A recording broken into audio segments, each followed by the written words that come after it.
Mustamos mga kahiyol for today's video mga kahiyol kay mangolekta tag ika-third batch na sa itlog nga atong makuha karon mga kahiyol sa crossbreed nga Bisaya o Rhode Island Red ang mga sunoy. Ika-third batch na namon ni siya nakuha mga kahiyol. Napod tay good news. Good morning mga kahiyol.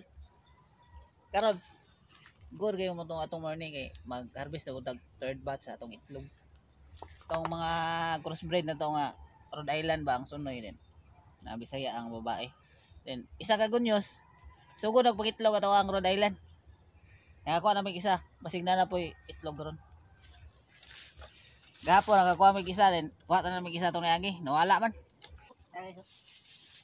So amo lang din siyang ginakolekta mga kahiyol kay padala ni siya sa kung ate dito sa Bansalan kay dito lang mo ni siya i-incubate. So good news kayo mga kahiyol kay nakakuha mi direk 20 ka pieces nga itlog sa Bisaya, crossbreed nga Bisaya og sa Rhode Island nga lalaki. Nya pagkahuman among first batch nga gipadala dito na siya sa mga 17, ang second batch kay nasa mga 15, then good news ang ika-third batch kay nasa sa mga 20 og hopefully mga kahiyol nga makapusa siya tanan, dili man siguro ay dili man siya 100% nga mapusa tanan pero unta nga mga nasa sa mga 70% ang mapusa og dili lang tawon mga kahiyol. Daghang salamat sa inyong pagtan-aw. Bye-bye. Mga kahiyol. 20 ka bok. 20 ka bok itlog.